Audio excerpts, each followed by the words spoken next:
What is going on, everyone? Welcome back to the RBI podcast. My name is Richie. I am your host. It's been a minute, and I really apologize for that. I've had a lot going on in my life. I'm not going to make any excuses, but, had a new opportunity come about and took the opportunity, was busy with that and other things as well. So I appreciate you guys coming back and listening and getting ready for the season. I have some updates on this podcast, how we're going to be going forward with it, and how it's going to look for the regular season. I'm going to start my regular season schedule next week. So basically what we're going to do, I'll put this on my platforms as well. Right now it's Thursday, Friday, tentatively. But starting next week, meaning this Monday coming up, it's going to be every Monday, every Friday. That's what my plan is, because I figured we get the weekend series and we get the weekday series, and then you go from there. So I'm just gonna, regular season, how it works. It's usually Monday to Wednesday or Thursday, and then weekend series. So that's why I laid it out that way. Same time, 7 a.m. It'll be out. I'll recap all the games, big stories. The deal with this podcast, how it works. And like always, follow the links below at RBI Pod. And I really appreciate it. Today we got World Baseball Classic, good or bad? I think we know what we're going to talk about today. We're going to go over that. Some predictions for the rest of the World Baseball Classic. Not a lot of MLB talk today, only for the fact that spring training right now is kind of boring. And again, my apologies, I missed a lot of topics. I missed the Manny Machado extension, Corbin Carroll extension, Gavin Lux injury, that stunk. We're going to talk about another injury today, obviously. Other things as well, so I'm sorry about that, but I'm back. You'll get this one Saturday, then Monday, Friday, till November. And I promise you that, I really do. And I appreciate you guys. And let's get right started with talking about World Baseball Classic. Is it good or bad? The other night, Puerto Rico played Dominican Republic, and Puerto Rico won. Edwin Diaz got the save. Mets closer Edwin Diaz. So you know how I would feel, how I feel about this. It stinks because Edwin Diaz is the best closer in baseball, and the fact that he injured it, celebrating, honestly kind of makes it worse. But this is what I'm going to get into. Is it good or bad? I've seen a lot of things on Twitter. I don't really have a side on this. I kind of get both sides, but I want you guys to obviously hear me out. But what Edwin Diaz did is a freak thing, and I do not blame Mets fans for being upset. I was upset, just because I wasn't upset that how dare you go to the World Baseball Classic? No, that's not what I'm getting at. I was upset because the season hasn't even started yet. The Mets are in a World Series or bust type season, and one of our best players got hurt, and it wasn't even from the game, and that made it so frustrating. And seeing him you're hoping he sprained his knee or something like that, but you knew it was bad right away. Couldn't even put weight on it. And then tonight, Brandon Nimmo gets hurt, but we'll probably have a verdict on that tomorrow. But it's looking more optimistic. He was able to walk on. He seemed okay, but they're getting imaging just in case. I'm not a doctor, so I'm not going to assume, but let's hope as Mets fans. The World Baseball Classic, I spoke about this. There's no perfect time to do this because November, no one's going to play. March is early because the season hasn't even started yet. Guys are still kind of cold, still getting loose, warmed up. My only thing is, something like this, even getting hurt in a game, it happens. Baseball injuries happen, and it stinks because, I know people want to blame the World Baseball Classic because the teams are paying you, but you it's your right to go. I don't know how the clauses work if you can't.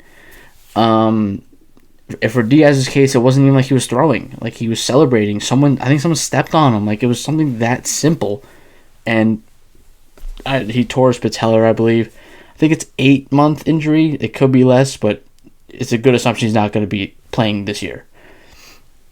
I don't like the people, though, that are saying, cancel it, it's worthless, it's this, it's that, because I feel the reason why, the Team USA, it always lags behind is because the best players don't always go. And I'm also in the boat. I don't care if you go or not. I'm not going to be oh, Justin Verlander didn't go, or, oh, Corbin Burns didn't go, oh, why didn't you go? Or even some guys in other countries, they usually go because it's a prideful thing for them. And you have to look at it this way. Major League Baseball 29 of the 30 teams are from USA. So we get to see these guys all year round. We get to see these guys in a league, in an American baseball league, all year round. These other sports don't get the type of these other countries, their professional leagues like the KBO, like professional leagues in like Mexico, Venezuela, Dominican Republic, Puerto Rico. All these countries, they don't get the national or international attention that Major League Baseball gets. So this tournament is the one time that they get that attention. That's why, like, I've noticed the American, like the fans of the USA or USA fans, American fans, seem to be more likely to not love this tournament because we're used to seeing attentive baseball all year round and national attention. These other countries don't get that. Like, Shohei Ohtani is a monster in Major League Baseball. He is a god in Japan. And if you go to that country, like half the country is watching Japan. Like the whole country's around you. And I saw that they asked a couple players, World Baseball Classic or World Series. It's tough timing to ask that question. They're during the World Baseball Classic right now, so I don't take too much into that account. But at the same time, like, there is something to pride for your country. There is something to playing with the stars and stripes on your chest, or with the Japanese logo on your Japanese flag on your chest, or the Puerto Rican flag, or the Mexican flag, or Great Britain, Israel, Netherlands, like all these, Italy, like all these. I'm sorry if I missed one, but it's a prideful thing and it's a proud thing to do, and that's why I don't argue these guys' passions. I don't. Then there's the argument they're not getting paid by these teams, so why should they go and risk it?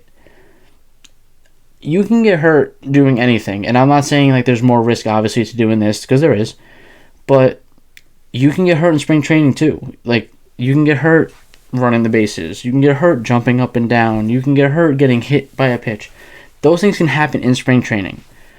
And for some of these guys, like, there's one example from Team USA that I'm going to give on who I don't think should have went, but we'll get to that in a second. Overall, my take on this is the Edwin Diaz injury is crushing, obviously. For the Mets, for baseball, the whole Narcos Trumpets was electric for baseball last year. I don't think people realize the impact that had on pop culture, let alone baseball. And it stinks. That could have, if that happened in spring training, it would have stunk just as bad. But I also think the World Baseball Classic has been like a major, like demographic wise and like numbers wise, a major success. Guys might still get hurt. Like, we don't know. There's still a couple games left, and it's scary. Like, as a Met fan, I'm crossing my fingers that they all come back like healthy. Like Alonso, McNeil, and I think now left is Escobar. I think those are the only three left for the Mets. I'm hoping they come back healthy. I'm hoping everyone comes back healthy. You think the Angels don't want Trout and Ohtani back healthy? Obviously. And it's been such a good product and like fun baseball. And like I spoke about this last time, playoff baseball in March. It's a good precursor for the season we're going to have. And all these different rules and stuff like that getting into play. We're going to see these stars on like a different level. Is a random May game against like two random teams gonna have the same impact as these games? No, because these are playoff games. But the playoffs, you see that intensity, you see it, and I just don't think it's fair to just blame the World Baseball Classic for this specific like catastrophic injury, also freak injury, because like I said, jumping up and down, his stuff looked great, and it stinks. It really does. And to get into that now, the Diaz injury, it crushes the Mets. Don't think they're screwed. If Brandon Nimmo's out, we'll see tomorrow. You'll probably be listening to this, and this might mean nothing to you. But if Brandon Nimmo's out for like probably the season or like a while, not probably the season, but if he's out for the season or a while, the Mets' chances of being a really good team are plummeting, because now you lost your center fielder for a long period of time and your star closer, who's the best closer in baseball. And you can only afford so many losses, especially when the Mets are kind of thin at center field. But if Nimmo comes back okay and he just has like an ankle sprain and he'll be fine by March 30th, then I think the Mets will be able to figure out the bullpen. They have David Robertson, who is a closer, and I'm not gonna sound like a Joe Optimist and say, "Oh, we're fine with Robertson." Like, no, Edwin Diaz is the best closer in baseball. We're going to miss him. They're going to miss him, but David Robertson is a very viable closer. They have Brooks Raley. They have Adam Ottavino. They have options to cover the innings. You just don't have that electricity. You don't have that safety almost. Like, he's going to pick us up and just dot everyone up and look good doing it too. So that, it stinks. But I really don't like that they bring the World Baseball Classic down with this, because it's been such a good product, and it's only... Like I said, half Japan was watching it. Marlins Park is sold out. When was the last time we saw that happen? And it's just not fair to bring it down because of an injury that's catastrophic. I know, like I said, guys can still get hurt now, but we won't know, obviously, until things end. The one thing I will say, I'm going to give a suggestion. People say March isn't good, November's not good. It's every 4 years, this tournament. In baseball, we have the All-Star break, like every other league. I think a good solution for this would be every 4 years, instead of taking a week break, take a 2-week break. Now, you'd have to figure out All-Star Weekend or World Baseball Classic if you want to not have an All-Star team every 4 years. That's up to Manfred and all the guys up there. I don't know. But you do that. This I think it takes 2 weeks around. So you're off for 2 weeks. You would have to start the season earlier or end it later, which would be the only weird thing. But you'd have warm players who are playing meaningful baseball before and after that. So it's not like you're completely worn down. It's not like you're completely new and cold and not stretched out yet. So you get a good product. The only thing would be the 2-week thing, and the guys that aren't playing, that's a long break. So that would be the only thing. That would be my pitch, is that, whenever the All-Star break is, that just 2 weeks, just World Baseball Classic. Treat it like the Olympics with hockey. Or, I don't really know how soccer works with it. I'm not the biggest soccer fan, so I'm not going to try to comment on it.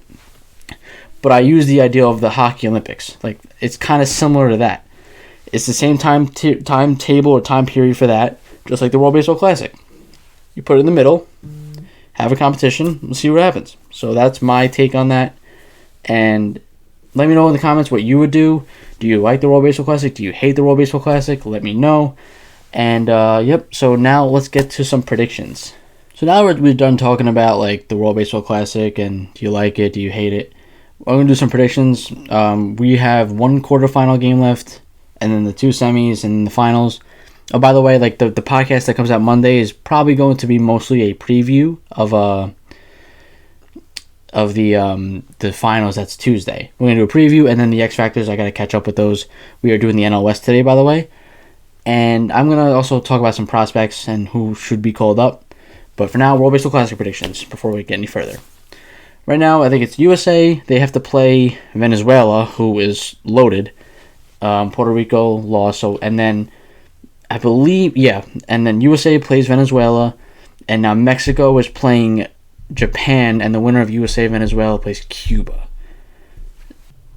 Okay, so I'm just fact-checking myself here. Yeah, Mexico is playing Japan, and Cuba plays the winner of USA-Venezuela. So we're going to start with the USA and Venezuela game. I love Team USA because I'm USA born. But Venezuela is really good. This is a tough game. I'm gonna be a little biased here, but I'm taking Team USA. Venezuela's lower. They have Altuve, Acuna, Andres Jimenez, Salvi Perez, Anthony Santander is raking. I'm not sure who's pitching for them, but I like the USA lineup, and I think they're starting to click. Mike Trout's red hot, and if the best player in baseball is red hot, I'll give my chances. Lance Lynn's pitching, who pitched really well already in this tournament, and he could do it again.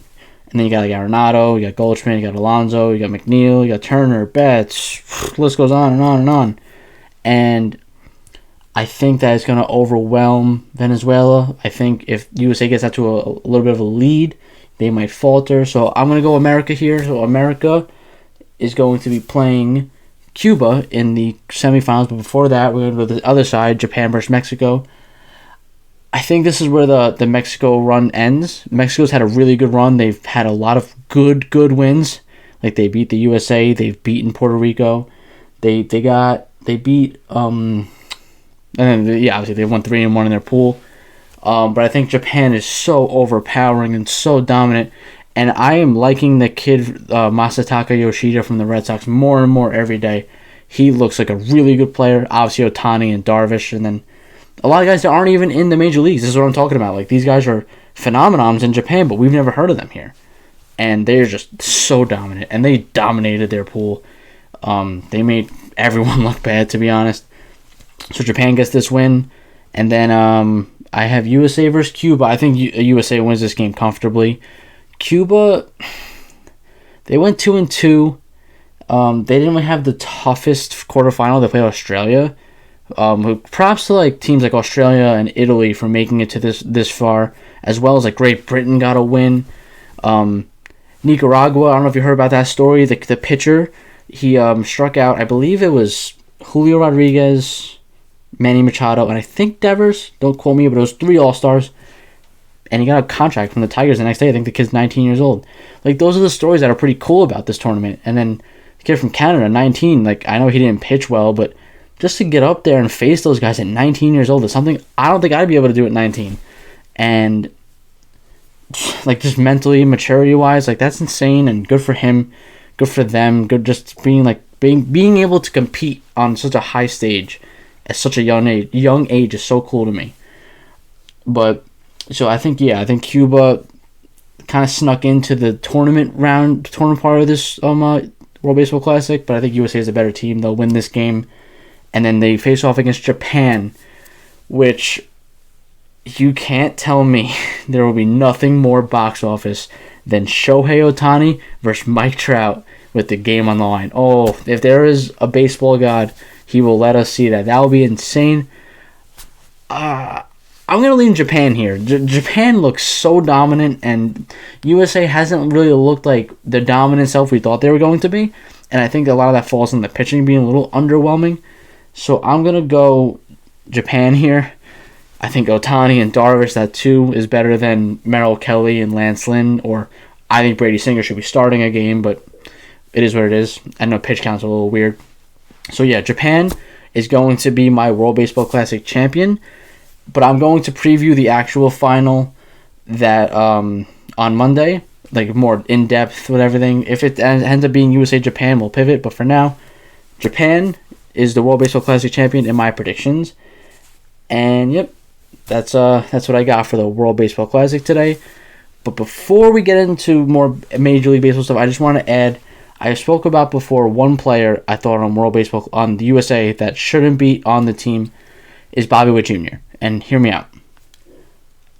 I've heard a lot of podcasts and a lot of people talk about like the experience he's getting there, and I get it. It's cool. Bobby Witt Jr. is in his second Major League camp as like a professional Major League Baseball player, and he's not getting any at bats for the Team USA. He's not playing a lot, and these are valuable at bats he could be getting with the Royals. A guy like Trey Turner, a guy like Mookie Betts has been around the block a couple times. He knows how spring training works. He knows how to get himself ready. He knows how to turn the switch on. Bobby Witt Jr. is still learning that, and him sitting there not playing is not really doing much for him. Like, I get being on Team USA is cool and all, and really cool, but he has to go back to the Kansas City Royals after this, and he is going to go back with 2 weeks of, like, obviously they take batting practice, stuff like that, but he's going back to 2 weeks of maybe less than 10 at-bats. When if he's probably playing every other day there, getting 3-4 a day, or 2-3 a day, we'll say, that's like 10 at-bats in 4 games, so he probably have 20, he probably have double, maybe triple the at-bats if he was with the Royals camp.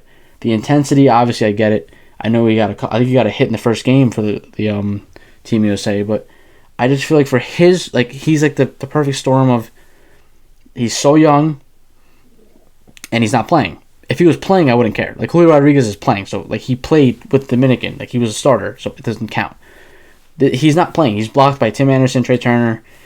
And even like the other sides in the infield, like Jeff McNeil, Nolan Arenado, I just feel like he's not getting much out of personally for him. Unless he truly wanted to be there and just be on the team, then go ahead. I'm not stopping you. But I don't know. I just feel like he's losing a little bit of value with like his like not getting at bats in like live game situations. But we'll see. He's a heck of a player, heck of a prospect. And I think he's going to have a big year for the Royals. I don't know if the Royals are going to be good, but I think he's going to have a big year. So I want to talk about some prospects today that have been absolutely demolishing the baseball in spring training that I think should make their major league teams. I got 3 guys. Yeah, I got 3 guys that stuck out to me. There's going to be more, obviously, but the guys that stuck out to me, Brett Baty, yes, a little biased. So Brett Baty, Anthony Volpe, Jordan Walker. Those are the 3 guys that have really stuck out to me. I was going to say Corbin Carroll too, but he just got a fat extension, so I think he's going to be on the Major League team. Brett Baty, like Eduardo Escobar has been with Team Venezuela, so he's not playing for the Mets right now, and Baty's getting all the at-bats, and he's like top 3 in every offensive category, except for home runs, but he's earning the right to be on this team. Like, he's hit his way onto the team. His position, who knows? But Brett Baty, if he's an average defender, so is Eduardo Escobar. So I would rather take the ceiling of Baty. The worst thing you do is go back to Escobar if he's not playing well. Escobar's a seasoned vet. He knows what he's doing. He can even DH if you need him to. You can have him and him and Vogelbach be the lefty-righty DH. And that would be like a perfect mix, especially if Baty's hitting well. And he's hitting way too well to leave him off this roster. And I just don't see a world where he's not on the roster. Now we'll see with Nimmo. Is Baty going to go to left and kind of go to center? We'll see. But as of right now, as it stands, I think Brett Baty should be the opening day third baseman. But it's probably not going to lean that way. And I don't think if he's not starting, he's not going to be on the opening day roster. But in my opinion, he's earned it. And so I think he should be up. Second guy is Jordan Walker. This is a given to me. I thought he was out for a while because he had a shoulder strain, and that usually takes a while, but I think it was just like a precautionary thing. Dude hits the ball really hard, and the Cardinals have a gaping hole at DH, especially with Pujols gone now. You add him into that lineup with Arenado, Goldschmidt, O'Neill, Carlson, Donovan Edman, all those guys. Not Donovan Edman, but like Brandon Donovan, Tommy Edman, Lars Nootbaar even, and you have a really good team. And he adds that extra thump that I don't think the Cardinals need, but it's not going to hurt. And he deserves to be on this roster. And there's an open spot for him. He doesn't really have a position available because I think he's a third baseman. And Arenado plays third. So you put him at DH. Let him hit. Let him rake. He hits the ball very hard. Let him hit. The last guy I want to talk about is, I think, the number 1 prospect or number 2 prospect in baseball, Anthony Volpe. The Yankees... It might not be him playing shortstop, but it's not going to be IKF. They've moved him to more a utility role. They've also lost Harrison Bader for 8 weeks, which is concerning.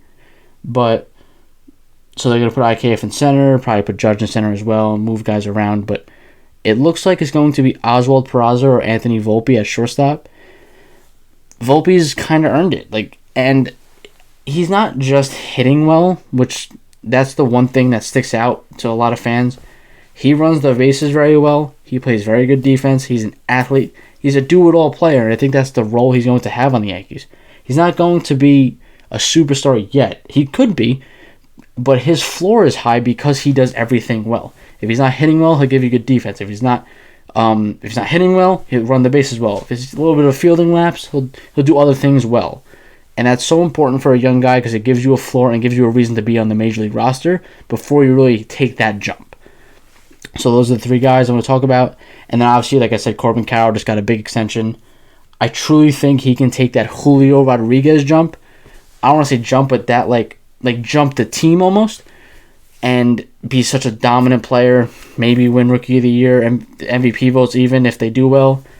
So, yeah, those are the 3 guys. And then +1 with Corbin Carroll. Okay, to end this podcast, I'm going to do my NL West X Factors for this year. And then Monday, we're going to do another division. And then Friday, another. And then we're going to finish it off. I think we're going to cut it to probably the end of the year. End of the offseason or preseason. So starting off with the San Diego Padres. The Padres have a loaded lineup. I could have easily been lazy and put Fernando Tatis Jr. here, but I'm not going to do that. So I'm going to go with Blake Snell. The Padres pitching is, I don't want to say thin, but they're not that deep. Like, they have Darvish, they have Snell, they have Musgrove, then they have, like, Lugo, Martinez, and Walker. So they have 6 options. 6 good options, but after that, it gets kind of thin. So Blake Snell is that, like, he's that seesaw guy. You know Darvish and Musgrove are going to be good. Snell, if he pushes one way, your pitching staff is great. If he goes the other way, you're a little question mark. That's how Blake Snell pitches as well.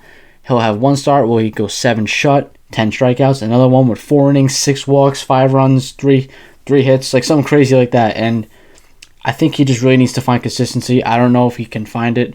He hasn't found it yet in his career. And that's what's kind of hampered him outside of his Cy Young year.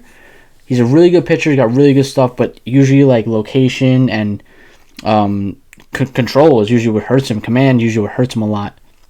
So Blake Snell is the X factor. I just think that, he's a seesaw.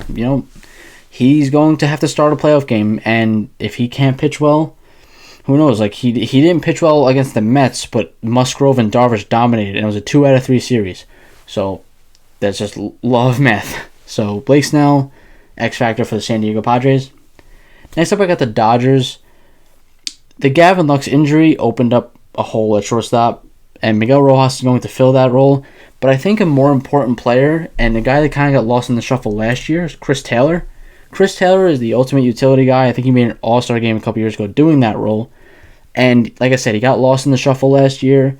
He kind of needs to bounce back now for this team because Freddie Freeman's got hurt his hamstring, so I don't know if he's missing time or not. But then they have Mookie Betts, they have Will Smith, and then like Max Muncy's going to play second. Like, are we sure about that? Miguel Vargas is a rookie playing third. Jason Hayward is kind of on a retract. He's trying to come back. And we don't know about the rest of the roster. Like, they're not the casual, the Dodgers we know. And so Chris Taylor's got, if he gets back to that all-star self, all of a sudden you have an all-star second baseman, an all-star left fielder, an all-star center fielder, an all-star right fielder, even third base as well. So he fills in holes, and he kind of, you plug him wherever you need him. And last year, I think that kind of hurt them towards the end of the year that they didn't have that guy, and they're definitely going to need him this year to do that. Next up, we got the Arizona Diamondbacks. This guy was their best player a couple years ago, but now he's coming off a down year after an extension, which if he can bounce back, it's great. And that's Ketel Marte. Ketel Marte is similar to Chris Taylor in utility, but he's more of a traditional second baseman center fielder. When he's on his game, he's an MVP candidate, and he is a top 5 to 3 second baseman in the league. They have, like I said, the young talent with Corbin Carroll, Jake McCarthy, Alec Thomas. They have young guys coming up like Drew Jones, and then like Christian Walker, Gabriel Marino. This team's flooded with young talent, and he's kind of like the seasoned vet here. Him and Evan Longoria, even though he's a lot younger than Longoria, but Marte does everything well. His injury bug hurts him a little bit, but for the most part, he's a not dominant player, but a really good player, a really good athlete, and I really think he can take this team like over the top and make the playoffs. Like I'm really high on this Diamondback team for some reason. I don't know why no one else is, but I am. So Ketel Marte is my X factor for the Diamondbacks. Next up, I got the Giants. You can call me biased for this one. You can call me favoriting because he was a Met and he's my favorite player ever. But I got Michael Conforto for the Giants. I was going to go Mitch Haniger or Joey Bart, but I decided on Conforto based off of off-season events. Aaron Judge got signed. Mitch Haniger got signed first, and I was like, okay, like, that replaces Judge, kinda, or like, that's in case we don't get Judge. And then they lost out on Correa as well, and Conforto was like the consolation prize. Giants fans are not happy about that, but Conforto has proven to be a really good hitter, 824 OPS, I believe. Like 824 OPS, way league above average hitter, I'm tripping over my words.